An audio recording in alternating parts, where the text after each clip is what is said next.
We have Purdue basketball officially starting in just one wake up from when everyone will be listening to this. This will come out, I guess, on Thursday morning. We're filming on Wednesday, so it's two sleeps for us. But Purdue will be playing Kentucky on SEC Network at 6 p.m. on Friday. Very excited for that. But more recently, in the recent past, the Purdue basketball team held their fan day scrimmages where we kind of got our first look live action at kind of unedited 5-on-5 from this basketball team. And Ethan, I wanted to throw it to you. See, start with, did you have a specific player you thought kind of won that fan day scrimmage, or what was your biggest winner from the fan day scrimmage to start?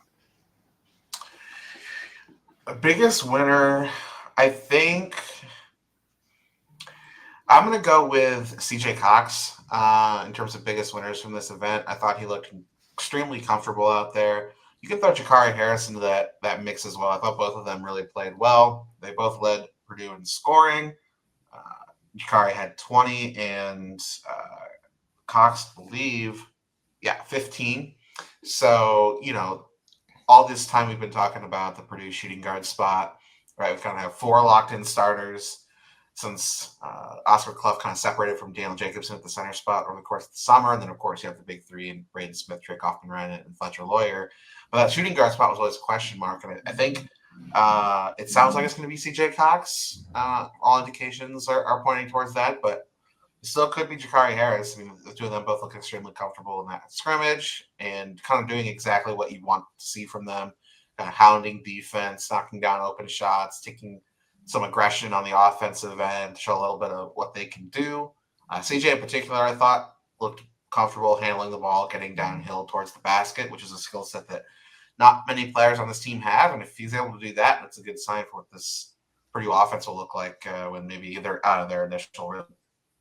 Yeah, I to kind of piggyback that off of that, I think I had 2 big winners, and neither one was CJ Cox. I think he probably would have been my number 3. I had a couple other guys. Jakari was, I think, my main winner. He really cemented all of the kind of smoke from Brian Newbert this offseason about how Jakari Harris has taken a massive jump. And that was really a little bit disputed, I felt like, where a lot of people were like, yeah, we really respect Brian and anything he says has a little bit of value just inherently because Brian is saying it. But I think there was a level of skepticism that came with that. And just to see him be the leading scorer, as you said, he led the team with 20 points throughout the entire scrimmage. In my mind, he looked kind of perfect in that role next to Braden and Fletch. He really has figured out mentally, I think, how to play next to those two. But my other big winner was in the front court. I think Oscar Clough, double-double, really just kind of did what he does. And I think that's a sign of things to come. He looked really, really comfortable working with Braden Smith in the pick and roll. I think that'll be huge for this team to have a second guy other than Trey Kaufman-Renn who can take a few of those reps.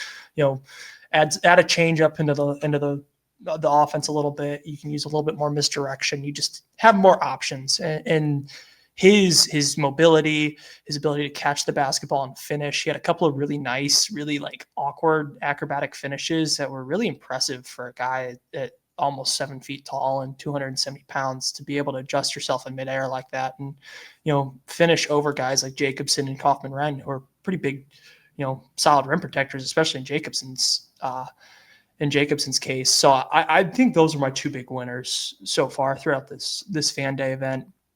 And overall, the shooting guard spot in general was just kind of a big winner. As you said, CJ Cox looked phenomenal. It just kind of felt very reassuring to me in the sense that I don't think Purdue will have this. There's no way that Purdue comes into the season with a hole at the 2 guard. And I thought that was maybe a slight possibility coming into the year. Yeah, I was honestly getting pretty worried about that. But coming into these scrimmages, and we'll have to see how that translates. Scrimmages are not regular games. We'll see them play a different team in Kentucky on Friday night. There's always a chance that Purdue's defense is just really, really bad, and these guys are able to go off in real game pressure. It won't look quite as comfortable, but I think for now, at least, you have to feel good about where Purdue sits.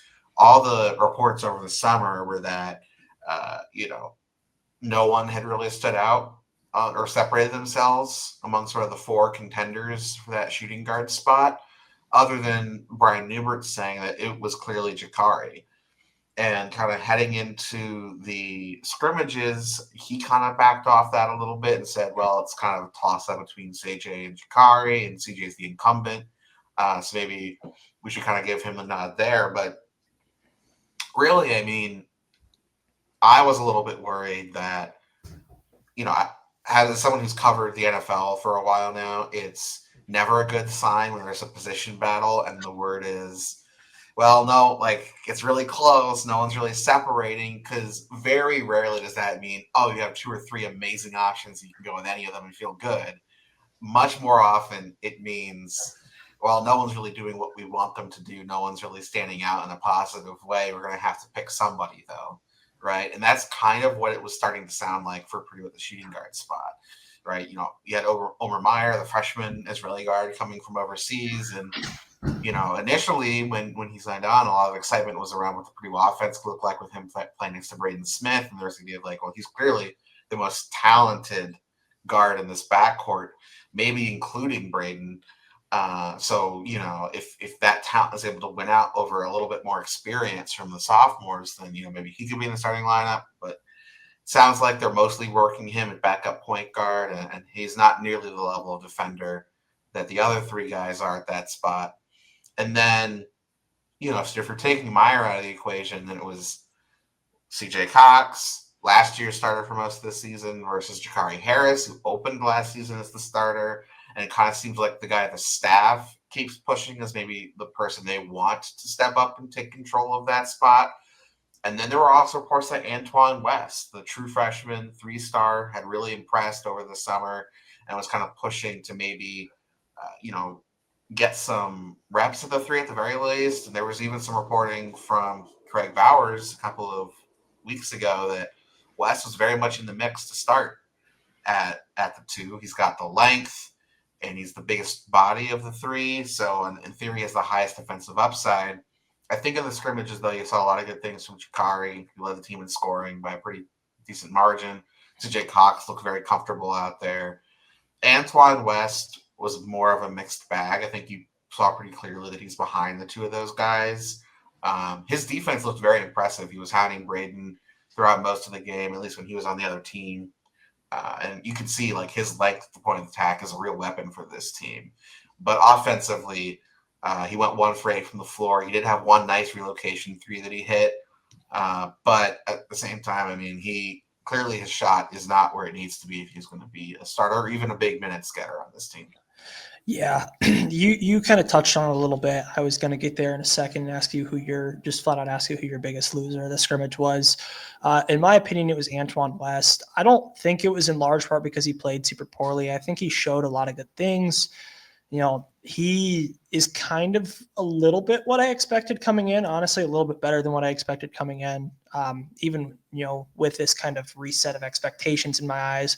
But the way that both Jakari and CJ played really factors into my opinion on this. And the way those two played just kind of, I'm not really sure it mattered what Antoine West really did in this scrimmage, because those two look really comfortable right now. They look like they could both give legitimate starter minutes. And I think that just means that there's really no path to minutes for Antoine West, because I think the path was these two shooting guards. Neither one really takes control of the spot. Omer Meyer seems to be a better fit as a backup point guard. And all of a sudden you have this hole at the 2 where you need someone who can fit in between Braden and Fletcher. And I think that was the pathway for Antoine West. And in my eyes, that pathway is pretty firmly closed. As you said, he did a lot of good things as the point of attack defender. That plus 7-inch wingspan caused a lot of issues for Braden. But I think Jakari and CJ both also looked good defensively. I didn't think that they looked bad defensively at all. And quite frankly, those two just looked awesome offensively in a way that Antoine West didn't. Antoine West was kind of supposed to be the one of the 4 that could get to the basket, put a little rim pressure on the offense. He only took 8 shots this entire game and all 8 threes. I think kind of the things that he was billed to do offensively that would have pushed for the starting spot just didn't really come through in this scrimmage in my eyes in the way that they did for Jakari and CJ. Yeah, I think there's still a path for West getting minutes this season, but I don't think it's the path we all kind of came into the scrimmages thinking would be there for him. I think West could still see a role on this team if the defense for Jakari and CJ just doesn't carry over the way they look offensively right now. Like if we get into the season and it's like Purdue is still kind of missing that POA defender that can kind of glue themselves to an opposing guard, that you might see CJ come in situation or West come in situationally at that point. A little bit like Ethan Morton 2 years ago, where even once he had fallen out of the rotation towards the back half of the year, at least until the tournament when he was like fully out of the rotation, he would still come in for like 5 to 8 minutes per game and kind of just for a defensive presence once we had built a lead. And I think you could see something like that with West if it really came down to it. But to your point, Jakari and CJ both looked good on defense as well. Jakari was kind of as like this super, and as a true freshman, he just wasn't ready for that role. Are clicking with him. I think the staff loves his upside on defense. If he's able to fight over screens a little more consistently and just have better awareness. And that's the other thing with West too. I thought he looked a little bit lost off ball. Like he might be the best on ball defender on this team right now, but if he can't play within Purdue's system, if he's not going to be able to keep track of cutters, if he's not going to be able to stick on his man even when they don't have the ball, he's not going to be able to tag players coming into and out of his area, then I think that's going to be an issue that could keep him off the floor, even if the staff wants to get him minutes, which I think a red shirt for West is still very much a possibility. Yeah, I think you talked about bringing him in possibly situationally. I think me personally, I'd rather just keep that year eligibility. I think, playing a guy like every other game for a few minutes just defensively doesn't make the most sense when you're trying to hang on to, if you can hang on to that year of eligibility. If he's a real redshirt candidate in my eyes, and I think that keeping him as a safety net or as like a situational kind of like 11th, 12th man that I can bring in for a couple minutes every other game or so, just kind of the eligibility at that point is more important to me. I think this team has plenty of guys who can, multiple in my opinion, who can be defensive stoppers on the perimeter, who especially fit in with Purdue's system a little bit better. I think just Jakari and CJ in my eyes will fill that role for 40 minutes. I think between the two of them, that'll be pretty clean. One of them will be on the floor at all times, I think, in my eyes. And I think there will be a little bit of overlap between the two. I think at this point, it's pretty clear to me that, in my opinion, Antoine West should be redshirt candidate number one going into the season. I think kind of on the flip side of that, I came out of this scrimmage, I think, a little less high on the Rally Burgess to redshirt kind of idea that's been thrown out there. I don't know if that's come from the program or if that's more of just like a social media rumor. I was kind of impressed with what Rally's done. I think he's had a really quiet offseason in the sense that he hasn't really been talked about. I think in large part that's just because of a lack of a role for him, and the fact that you have guys like CJ and Jakari who have this big role in front of them who are also making, huge freshman to sophomore leaps. I liked a lot of what I saw from Rally Burgess, but the big freshman I think we need to have a conversation about is Jack Benner. I think, I personally have kind of been out on Jack Benner. I think I've been kind of open about, not being super high on what he brings to the table. I was really impressed this scrimmage. I think the shooting came through. I think the kind of uniqueness and the stuff he's got in his bag that's more than just a shooter, I think, came through in this scrimmage.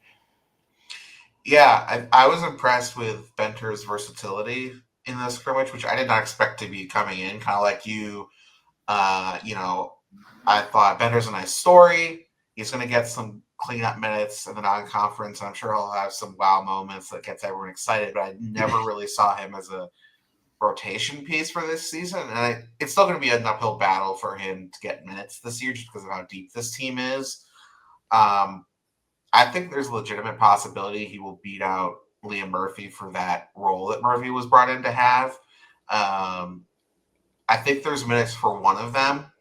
And before Friday, I would have told you it's probably, or before Saturday, I would have told you it's probably Murphy. I think there's a chance it's going to end up being Benter. We'll see. It'll just depend on who the staff trusts more, because ultimately, whatever role that they're battling for, it's like an 8 minute per game role max, right? It's going to be whatever minutes Trey Kaufman is not on the floor for, which, unless he's battling foul trouble or, I don't know, pulls up lame or something at some point, like, you're going to want Tikiara out there for as close to 35 minutes a game as you can play him. Especially since neither Benter nor Murphy are good defenders. Like, for as much as Trey Kaufman-Renn's defense has been criticized, Murphy and Benter both project to be even worse defensively than he is. And so it's not like you're ever going to say, like, well, our shooting guards are really going off right now. We need someone to put a lockdown on Axel Lendeborg or whoever. Like, let's get TKR out of there. Your hope in the front court with this team, unless Jacobson is really swatting stuff at the rim, is to outscore the opponent and to kind of keep them at bay that way. Like, I don't think Purdue is going to go on these long defensive stalwart stretches against the best teams they face this year. So from that perspective, Benter's kind of playing for a very limited role.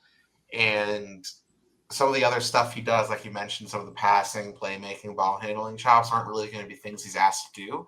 I think whether Benter or Murphy ends up with that role, it's really going to depend on who's shooting the ball better and who's playing within the system better, taking over the offense. And to that point, Benter has an advantage being in the system a year longer than Murphy. And then Murphy's injury over the summer really opened the door for Benter to get a lot of minutes with the starters. Yeah, I actually wanted to bring up the thought process of he's not going to be asked to do any of the shot creation. And I think that through some other conversations, I've talked with some other people, and the point was brought up. I forget who made it to me that, him being in that limited 5 to 8 minutes per game role, he won't be on the floor with Braden and Trey Kaufman-Renn. As you said, he'll be backing up Trey Kaufman-Renn. He'll be on the floor in the few minutes that Trey Kaufman-Renn won't be out there. And so I think that when he's on the floor, he's not going to be kind of expected to fit in with the superstars, because I think his very limited role is only going to come in the few minutes that the superstars aren't really on the floor. And I think with that in mind, all of a sudden, I think I see a pathway to using Benter a little bit as this kind of fun spark plug off the bench. You put him at the 4. I think he is a really, really tough cover on the offensive end for a lot of 4s in the Big Ten and nationally, because it's a guy who's got some real size, I think. He's 6'6". He's definitely bigger than Fletcher. He's got some weight to him as well. I think he's like, 220-ish around there.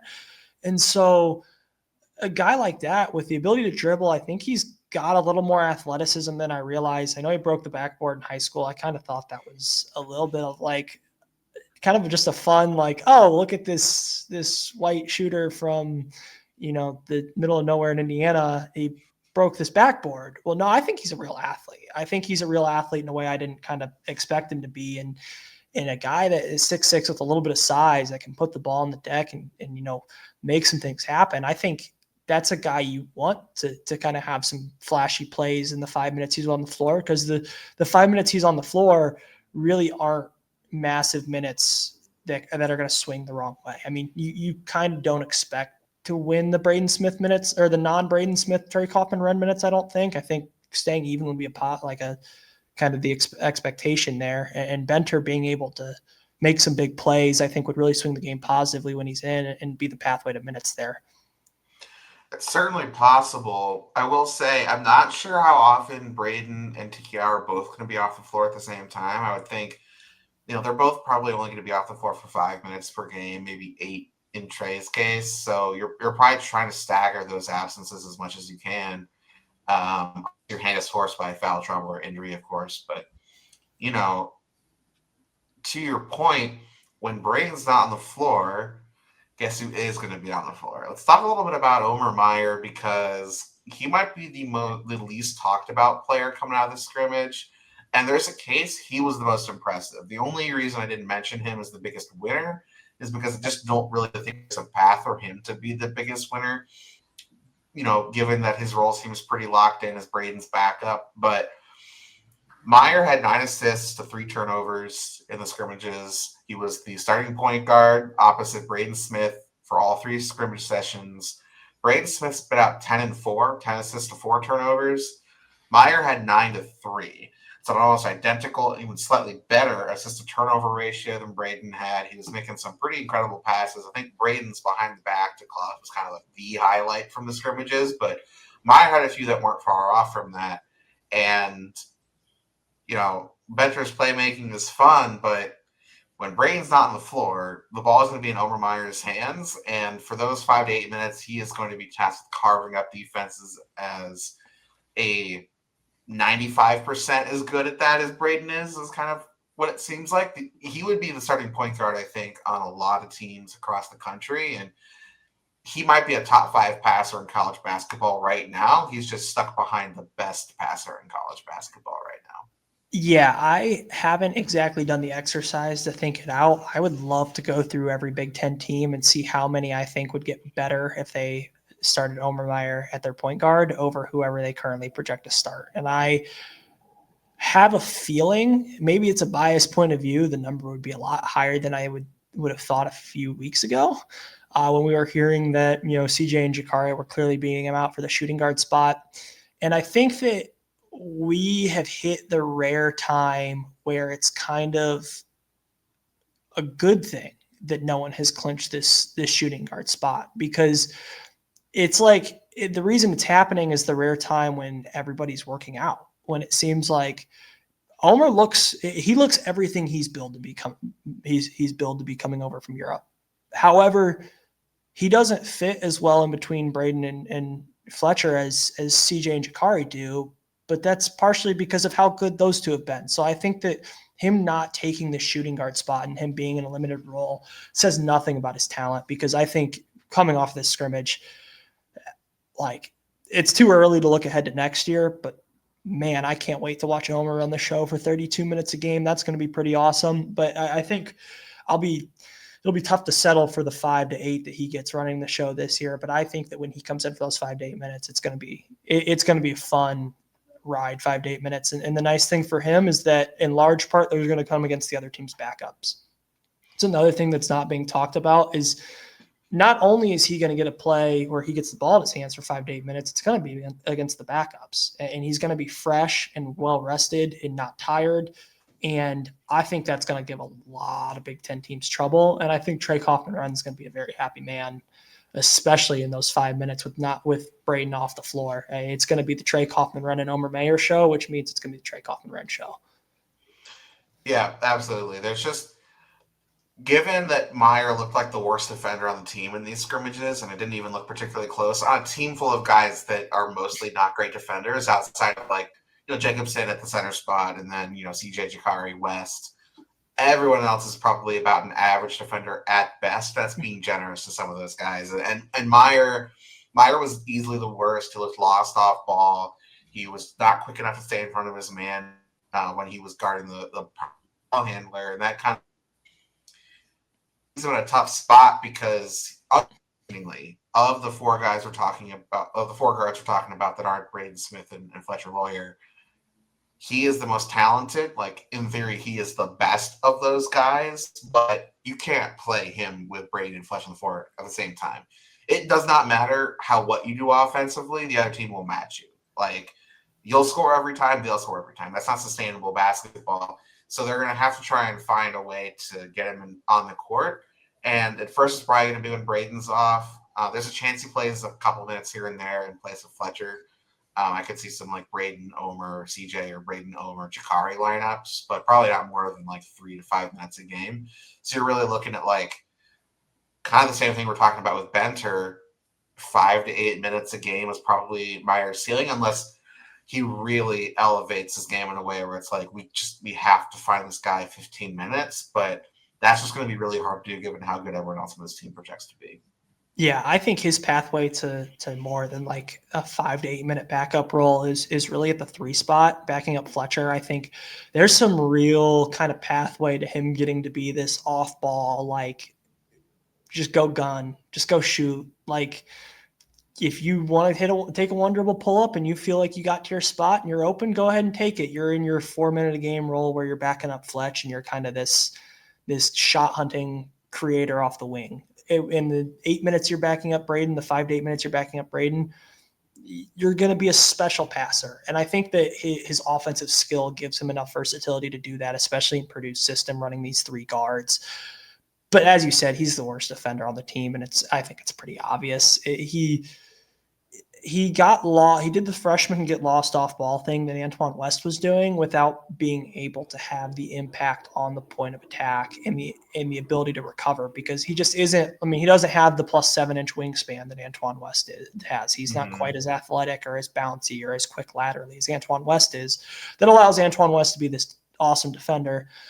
But man, he's so fun with the ball in his hands. And I think I can't wait for that first non-conference game when we're playing Kent State. He goes for 26 in the second half because he's playing a bunch of MAC backups or Missouri Valley backups, and he's just going to do his thing for a half. And Purdue fans are going to do the whole, well, why isn't this guy why not just start this guy?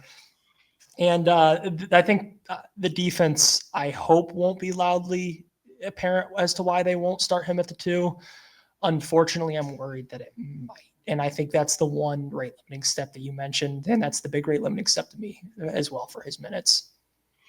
Yeah. And I think, my other concern with him, just absorbing all the backup minutes at the 3, because there's the world where, Braden gets his 35, Fletcher gets his 27, 28.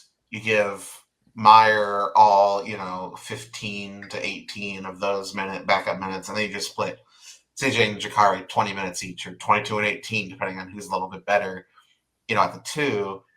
That's a path to divvy up those minutes. My only concern with that would be, I don't know how good Omer is as an off-ball shooter relative to what CJ and Jakari have shown. Is he going to be a 40% knockdown shooter from the corner? I don't know. I've never really seen him play in that role. And if he's on the floor at the same time as Braden, he is going to be off ball more than he's on ball, right? I'm sure you can run some stuff to get Braden's ball shots with Meyer ball handling. I'm sure it's something they've worked on and looked at, and that'll be really fun if we ever get to see it. But what they're looking for from the 2, and especially the 3, in this offense is they need someone who they know will shoot it over 40% with all the open looks they're going to get. And Fletcher might be the best at that in the entire country. And if CJ and Jakari are shooting at 40% or close to it, it's going to be hard to pull them off the floor to get Meyer some minutes in a role that maybe he's not best suited for. Yeah, so I think where I come from is you talked about giving Omer all of those minutes. I think Fletch's minutes of the big 3, I think he's the number 1 candidate to lose a few minutes, and I think that's the one that no one's really kind of mentioned. Is he's kind of the guy that I could see him losing minutes for. I could see Trey Kaufman, Renner, Braden Smith losing minutes. And you take 3 or 4 minutes from Braden, and I think you kind of split the backup 3 minutes between you play Omer some of the time the backup 3, and then for 5 or 6 minutes you play Jakari and CJ together. I think that a Jakari CJ lineup has a lot of potential. I think that's a Braden CJ Jakari lineup is probably Purdue's best lineup offensively, unless you want to include West in the rotation, which I'm not personally. I think if you do include West in the rotation, he's part of the 3 best defensive guys.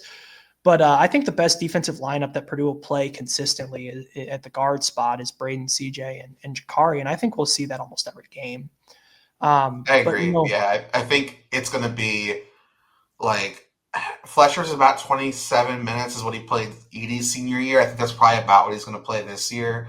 And then, the CJ and Jakari will probably take all the minutes to 2 and most of the minutes to 3, and then you might occasionally see Braden and Omer on the floor together.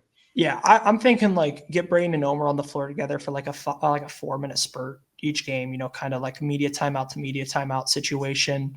I think it could be a good opportunity. I think there's some openings to do a little bit of stuff creatively with Braden off the ball.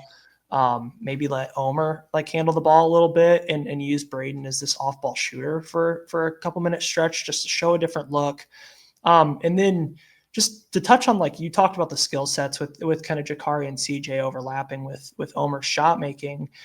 I think I see Omer as the best off the dribble shot maker of those three. I like CJ's shot creation, but if there's one guy that I'm like, okay, here's the ball, get out of the way, go get us one. Like, I think Omer's the guy, unless you want to say Braden, but I mean, you can't really go wrong giving the ball to Braden Smith. But I do think Omer Mayer is the best of the group of three that we just mentioned at like getting to a spot off the dribble, creating some separation, getting a jumper off in a way that I think could be a nice change up for the short stretches that Elmer will be on the floor with Braden. I don't think that'll be a very major thing in Purdue's offense. I think for that 4-minute spurt, the shot making off the dribble that he's shown like in Israel when he played with Maccabi Tel Aviv and played off the ball a little bit, or played in at least a more reserved kind of role. It was like he comes in for 4 minutes, and it's when he's in this role for 4 minutes, it's Omer time. It's time to cook. It's time to get him the ball and let him go. And I think that's a change up Purdue's offense could use when he is on the floor with Braden. Yeah, absolutely. I think those five are pretty locked in to the the minutes at those the 1-3 at the guard spots. Maybe now we can kind of broaden this conversation a little bit to how we see Purdue's rotation shaking out overall, because Purdue played 12 guys in these scrimmages, and Painter's kind of talked about there's like 11 or 12 guys that are worthy of playing in this rotation, and obviously you can't play that many guys, right?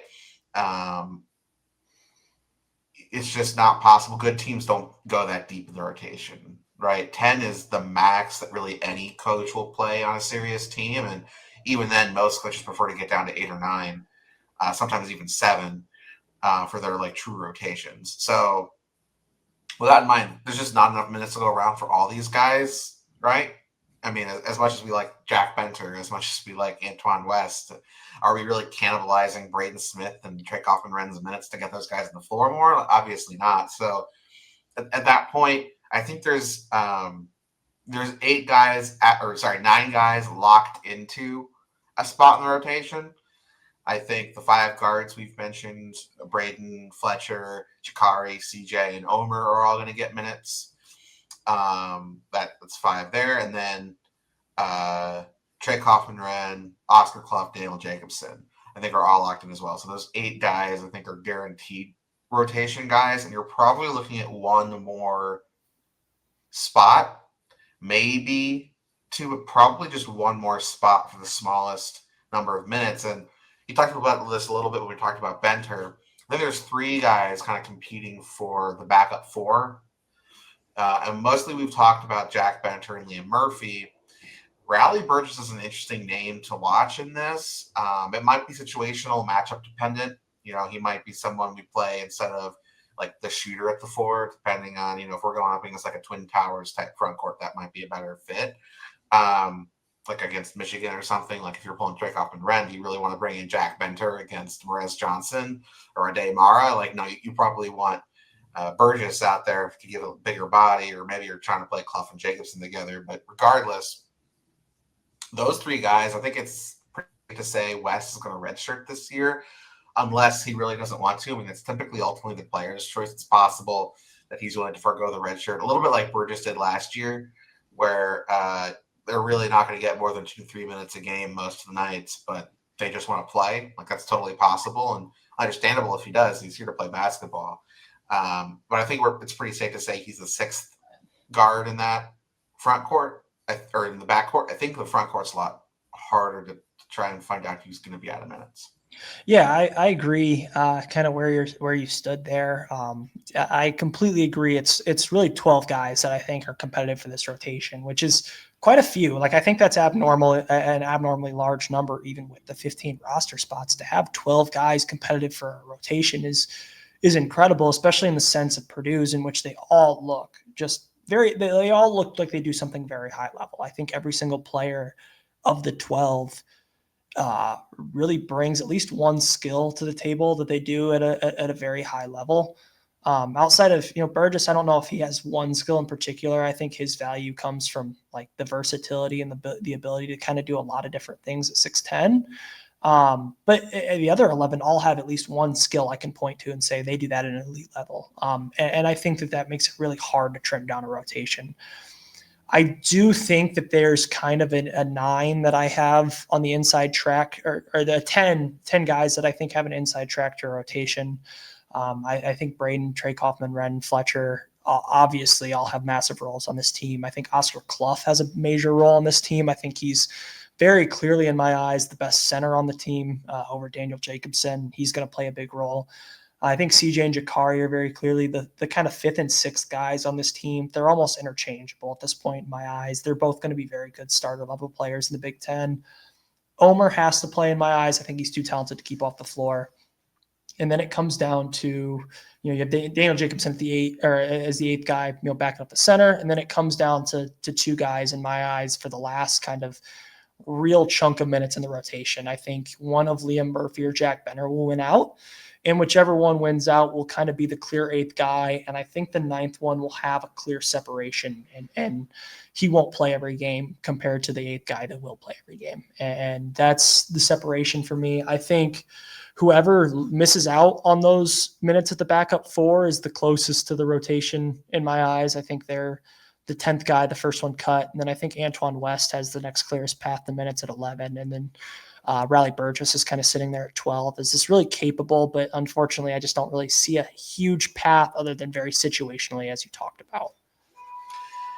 I could see it. Yeah, I mean, Burgess, I don't think is someone they're going to choose to play. I think they had a very clear idea with what they wanted from that backup 4 spot, which is why they went out and got Liam Murphy, who I think was a pivot. They didn't expect to lose Cam Heide in the offseason. Otherwise, I think that spot would be his. But, when Heide went to Texas, they went out and they got another shooter with size who can play the 4. And, that's Liam Murphy. And then, Jack Benner's been impressing. So maybe Benner wins that spot. They're going to be used essentially identically. Benter has a little bit more of a versatile skill set. Murphy is more experienced, probably a little bit more in tune with, his cutting to the basket was really impressive, I thought, in scrimmages. And, he's got a more proven track record. He's a little bit taller than Benter as well. So whichever direction the staff chooses to go to, I think they're the 9th guy. Like you said, I think West probably redshirts again, unless he wants to do the Burgess route of, play 2 to 3 minutes in 2/3 of Purdue's games. And, he might get 5 to 8 minutes early in non-con. And then as the rotation gets trimmed, he's probably only going to play once every 2 or 3 games. But, other than that, I think he's a strong redshirt candidate. Burgess is interesting. I think the reason people were talking about him as a major redshirt candidate for a long time was for medical reasons. He had a similar foot injury to Daniel Jacobson. Now, obviously, Jacobson's, fractured leg. He just medically redshirted last year. Burgess was never necessarily needed to do that, but he was in a boot towards the end of Purdue's season and into that tournament run. That's why you saw Will Berg play in the NCAA tournament instead of Burgess. That had kind of been Burgess's role up to that point. There was speculation he was out of practice for most of the summer. There was speculation that if his injury lingers into the season with such a crowded front court rotation, it might just make sense to redshirt him. He's fully healthy, so if he redshirts, it's more going to be due to role, not for medical reasons. I can still see him redshirting if he's really serious about preserving that year of eligibility. But this is a guy who, in a very crowded front court last year, decided to forego a redshirt and play. Now, the difference between last year and this year is that last year was crowded with a lot of guys, a lot of bodies, but no one proven. And then it kind of turned out that all of those options were bad once Jacobson went down. This year, there's a lot of proven talent ahead of him, right? The 3rd guy in the front court is last year's starting center, right? So Jacobson is a U19 guy, is a shot blocker. I don't think he's physically ready to be a Big Ten starter, but he might be the best backup center in the Big Ten. And he might be the best backup center in the country. In all seriousness, I mean, it's possible. There are very few programs who would not trade their current starting center, I think, for the guy that, started on Team USA 2 years ago when they were before the injury. And then after the injury came and backed up one of the most coveted transfers in the country in Perez Johnson. I mean, I think Jacobson is an incredible talent, but sorry, I didn't mean to cut you off good. there. You're absolutely right. But that's who he's competing with now, right? Is instead of him looking around at Will Berg and Caleb First and going like, wait a minute, I can play with these guys. Give me some minutes, coach.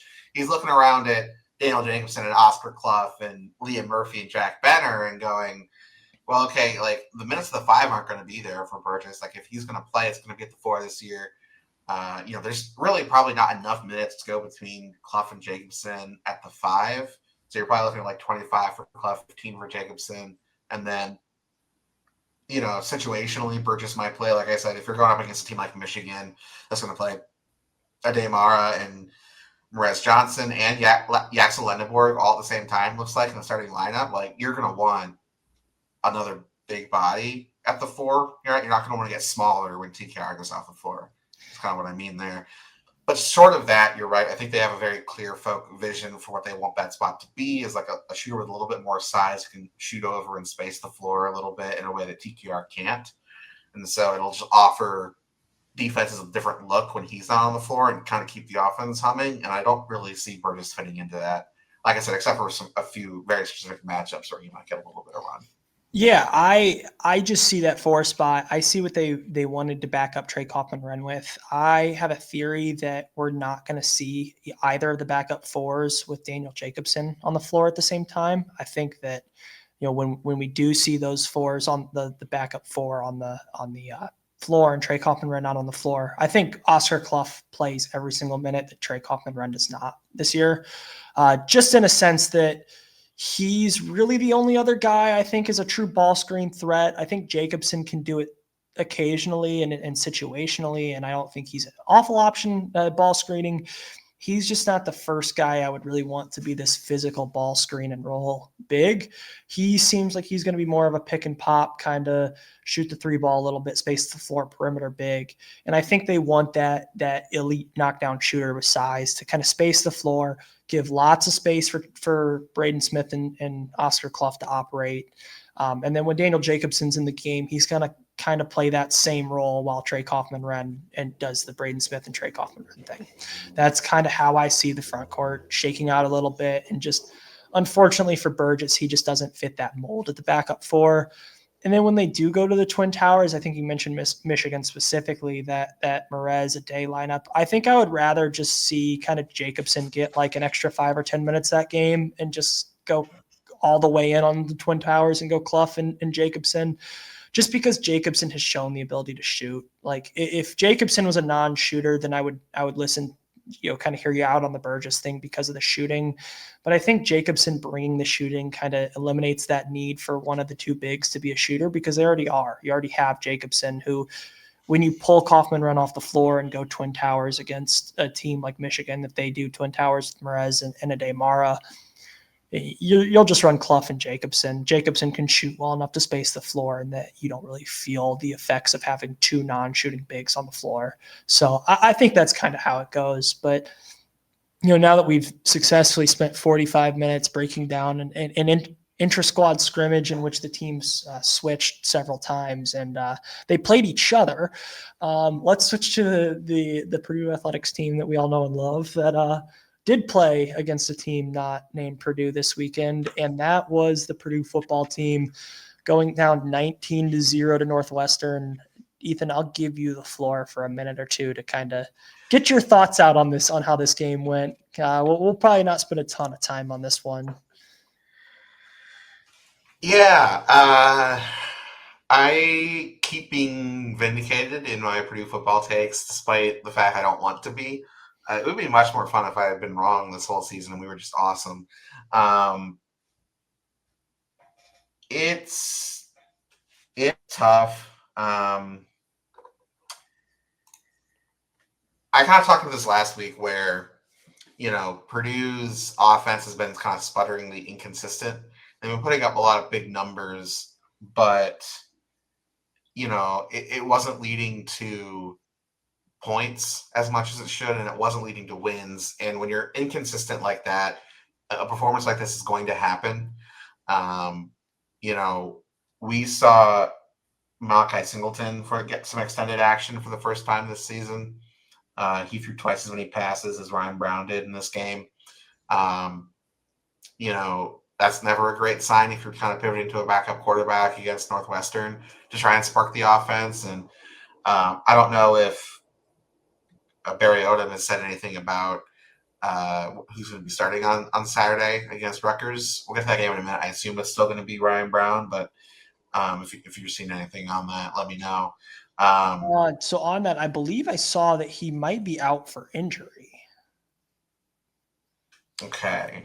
I'm on the fly fact checking myself right now. I'll keep talking while you do that. I've been saying for a while this offense was not as good as it looked, and that kind of came to fruition in this game. Devin Mockabee was our leading receiver with 52 yards on 2 catches. Corey Smith had 1 for 48. That just, Michael Jackson did his, Michael Jackson thing, 5 catches, 36 yards. There just wasn't a lot of – he was the only receiver who had more than 2 catches in this game. Okay, so I do have, sorry to interrupt, I do have actual fact check. This is coming from Golden Black as well as Pete Nakos from On3 who backed that up. Ryan Brown is doubtful for the game against Rutgers. I believe I never found an exact fact check, but I believe was ruled out for the rest of the Purdue game because of injury, or the Northwestern game because of injury. I'm pretty sure that's a big reason as to why Malachi Singleton finished the game. So I don't think this was just a unilateral benching. It was vote of unconfidence in Ryan Brown and benching him. I think this was a health related thing. But I'd be remiss to talk about if how the offense didn't look, I think, a little bit better with Malachi Singleton at least. No points scored, but this offense only put up like 50 yards in the first half and ended up with around 300. Even though they didn't score any points, they at least moved the ball a little bit in the second half. Had over 150 yards in the fourth quarter alone. Now, that ended with a fumble, multiple turnovers on downs, no scoring there. You kind of question, what does this game look like if it's not? I mean, obviously you probably score when you get down to the 17-yard line if you're not down 19 with 6 minutes left. I mean, it doesn't make any sense to kick a field goal at that point, but you get down there at the end of the game, you kick a field goal and you're not shut out. So I don't think that the offense was shut out bad, but man, they were close. They were close. And if it wasn't for a more productive looking second half, at least in the box score, this offense would have just had a pitiful day. All of the momentum they had running the football against Minnesota, I think, went out the window. Just weren't able to really run the ball. Malachi Singleton threw for 187 yards, which I think is he was kind of the lone semi-bright spot on offense. And I don't even know if I want to call him that bright because it wasn't that great, but it was something. He showed flashes, I think, at times, but that's kind of been the story from the quarterback position. This whole season, in my opinion, has just been flashes, but they haven't been able to put it all together outside of the 2 opponents that Purdue just completely overmatched in Ball State and SIU. Yeah, I mean, he threw for 187 yards on 20 passes, 9.4, average per throw. That's pretty good. He completed just over 50%. He completed 11 passes. He did have 2 turnovers, lost a fumble, threw a pick. He also ran 10 times for only 20 yards. So, as a passer, he made some big plays, but I don't think we saw anything from him that was like, oh, he should be starting over Ryan Brown. And in fact, it was very similar to the Ryan Brown experience. He missed some throws, had some turnovers, made some big plays. Overall, had a pretty inconsistent offense. And, the reports over the summer were that, Singleton was bigger, more athletic. Brown had a better handle on the offense. Both were very similar caliber quarterbacks. And at least in this game from Singleton, we kind of saw, why that might be. I mean, he really didn't do anything that Brown wouldn't have done if he hadn't been healthy, I think. All right. I have a question for you, a little bit of a trivia question. Ooh, okay. How many drives do you think Purdue had in the second half that ended inside the Northwestern 30-yard line? So I would consider that about field goal range for most Power 5 teams, that kind of 30-yard line mark. You're starting to enter where college kickers can somewhat consistently hit field goals. There were 1, 2, 3, 4, 5, 6, 7 drives in the second quarter. How many do you think ended in the Northwestern 30 with Purdue having the ball? Second half, he said. Yes. Second half. Let me say 4 of those drives. There were 4 drives that ended in the Northwestern 30. And as good as it is that the offense got down there, you have to cash in on that. I know that usually the kind of line is drawn at the 20 for the red zone, but let's extend it to the 30. I think you need to go at least 60% scoring when you get inside the opponent's 30. It just, to not cash in on any of those, you won't win football games if you're not cashing in when you're getting deep into opponent's territory. And I think that as you talked about that sputtering offense, kind of this inconsistent down to down offense, this is what it leads to. When you're finally able to sustain a drive for a little bit, you're not able to sustain it for 14, 15 plays. You're able to sustain it for 8 or 9. And then you fumble or you turn it over on downs when you're on the Northwestern 30-yard line. And that's how you get shut out by Northwestern. And I think that was kind of the story of this game. Just the inconsistencies on offense finally came through in a way that I think fully cost Purdue the game. Yeah. I mean, I don't have too much more to say on this game. I mean, we kind of, I've been kind of pounding the drum on this for a couple of weeks now. I was never convinced this Purdue offense is as good as the numbers suggested, and that kind of proved true in this game. I don't think they're this bad either necessarily, but whenever you're that inconsistent, you're going to have these kinds of performances every now and then. And unfortunately, it came against a team that, Northwestern's 5-2. They've won 3 Big Ten games, but really felt like if Purdue had given their A performance, they could have won this game, and they chose a really bad time to lay a total egg on the road on offense. But looking forward, and we got Rutgers in a couple days. So on Saturday, Purdue will host the Rutgers Scarlet Knights in West Lafayette. Rutgers currently a road favorite by 2.5, according to ESPN Bet. Where do you see this game, and who are you taking? Yeah, home dogs are wolves, I believe is the saying. Not Purdue though. That's Purdue at home is like a small cat, a small house cat in my eyes at this point. I think you moved away from the Northwestern game. I think on the bright side, I think you saw a step from the defense in a way. They were really able to start to get stops, especially in the second half. Only gave up the 1 touchdown drive. And they were given some short fields. They created a couple turnovers. I thought the defense showed a step. I think where I'm at for this game, looking at quick betting lines, is definitely that under 58.5. I think the Purdue defense is able to get a few stops against kind of these lesser teams. But Athene Kaliakmanis is going to have a day, I think. Rutgers might not be able to have a ton of success running the football, but they will throwing the football. And at this point, I just don't have enough faith in this Purdue offense to really believe all that hard that they're going to put up points against a Big Ten opponent in a meaningful way. I think we've touched on it a lot of inconsistencies, a lot of turnovers from this Purdue offense.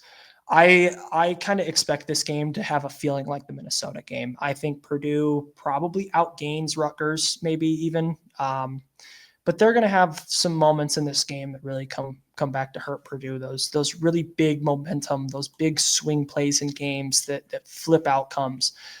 I think Purdue's going to be on the kind of lesser end of one or two of those that really mattered this week. I think per usual. I think this game follows the Minnesota game script almost to a T, in which you see Purdue probably even lead a large part. But I think that Rutgers is going to have a lot of success in just consistently throwing the football for large gains, and that's going to be too much to overcome. Yeah, I'm with you on that. I'm taking Rutgers both to cover and to win outright, of course. I do think it's going to be close. Like, I don't think it's going to be like a Northwestern 19-point beatdown. I'd expect Rutgers to win by 4 to 10 points, which is enough for them to cover. They're kind of begging you to take, at 2.5, like Rutgers 3-point win feels like the floor for this game. If you're gonna bet Purdue the spread, you should probably just take the money line. I think if you think they're gonna cover 2.5, I think you should take them outright, which I think it's certainly possible.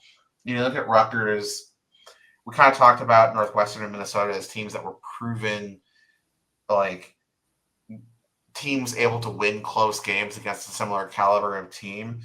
Rutgers, I'm not sure they really have. They have 3 wins in the season. They lost to Iowa by 10. They lost to Minnesota by 3 in one of those games we talked about for Minnesota. And then the last 2 weeks, they've gotten blitzed by Washington and Oregon, which Purdue fans can relate to here. Their only close win of the season, they kind of beat up on Miami, Ohio, and Norfolk State. They had a season-opening 3-point win over an Ohio team that, while it is Ohio, they are 4-3 on the season. Little note as a Matt guy, Ohio did lose to Ball State a couple weeks ago. So this is true. So as good of a Ball Matt State. They're 2-1 in the MAC, though their one loss did come to Ball State. They did beat West Virginia. They got blitzed by Ohio State, and they kind of sandwiched that Ball State loss with wins over Bowling Green and Northern Illinois, who are near the bottom of the MAC standings. So take that for what you will. I'll say this: Ohio is probably closer to Ball State in caliber than like any of the teams that Purdue has lost to this season. So from that perspective, you could say, well, Purdue has a chance here. And I do think they have a chance. Much like Northwestern, much like Minnesota, I think Purdue is the same caliber of team that Rutgers is, kind of tier in the Big Ten. I think they're all pretty similar. Maybe Minnesota's a little bit higher up on that than the others. But, yeah, until Purdue proves it, I don't trust them to win a close game. Say what you will about Ohio, but at least Rutgers has kind of gotten down and beaten a team when they needed to in the clutch, and Purdue has not done that yet. They ran away with their first 2 games, and they've lost everything since. So, give me Rutgers in this game, but I do think it's a single-digit game. I don't think this gets to the sort of big blowout that Northwestern ended up being. Yeah, I think I'm going to follow your lead. I'm also going to take Rutgers in this game. I'm going to finally, learn from my mistakes and not keep picking this Purdue team to win against the spread or outright. And since it's the 2.5, I think I'm just going to take Rutgers to cover. Like 2.5 is just such a small number in the gambling world that at that point you might as well, like if you're picking the favorite to win, you might as well pick them to cover 2.5 because it's very few and far between. I've seen teams win football games by 1 or 2 points. It wouldn't shock me if some really funky play or really odd play happened between these 2 teams that led to a 1 or 2 point deficit for one of the 2. I think that's very well in the realm of possibility. But I do think this is going into this stretch, this was not the game I circled as the most winnable. I do think now it is the most winnable of these 3, obviously with the 3 being, or the first 2 being losses. But I think, it makes more sense now that we've learned a little bit about these teams. Yeah, Northwestern is now 5-2. That's a team that's starting to really win some football games in a way that they might not be quite as bad as we expected them to be. Minnesota's got a better record. Rutgers is 3-4. They haven't, I don't believe they've beaten a Power 5. They haven't beaten a Power 5 team yet this year. But man, I don't trust this Purdue team against anybody in the Power 5. So I think I have to stick with Rutgers. But I do think this is a super close game. I'm not really sure either team is going to feel like they deserve to win this football game at the end of it. I think it might come down to who wants to lose, who loses this football game for themselves more so than who goes out and actually wins this football game. Yeah, I mean, these are 2 of the 0-4 teams in the Big Ten. There's 5 of us total, so welcome to the party. Wisconsin, Penn State, and Michigan State, the teams that everyone thought at the beginning of the year would be the worst in the league. The one year we don't get to see Wisconsin, really? Like the one year we don't get to see Wisconsin or Penn State. Yeah. Crazy as that is, one of these teams is getting a win. One of these teams is going to be driving their way out. You and I are both taking Rutgers in here. I don't think it shocked either of us if Purdue manages to win this in one of the ugliest games of the Big Ten season. But whoever does win, they will be tied with Maryland in terms of Big Ten wins, which is exactly where you want to be. And we're all looking up at the standing that Indiana and Ohio State, who seem destined for a collision course of monumental ramifications here at the end of the season. Maybe a little preview of what the College Football Playoff National Championship could look like. And while they're doing that, we get a noon game at home to Rutgers to determine who will win their last chance to win a 10 game. Yeah, I mean, this is kind of like the toilet bowl, the Big Ten. Yeah. Excuse me. Rutgers closes the season with Penn State, so they'll have another Oh, shot. okay. They do have a second shot, which means this game probably means a lot more to Purdue than it does Rutgers. Rutgers eyeing that second chance later in the season to get another win. Purdue's like, well, we don't get lucky enough to close out the season with Penn State. We close out with Indiana. I can't believe I'm saying that, but yeah, I mean, this is kind of who can't get fired up for a noon game between Purdue and Rutgers in Ross-Ade Stadium in West Lafayette. That sounds like time of my life. I really wish I could be there. I'm unfortunately here in Kalamazoo watching Western Michigan fight for a MAC championship against Miami of Ohio this week from my couch. They are playing in Oxford, but so with that, there should be a lot of good college football on this weekend. Always a good time talking with you, Ethan.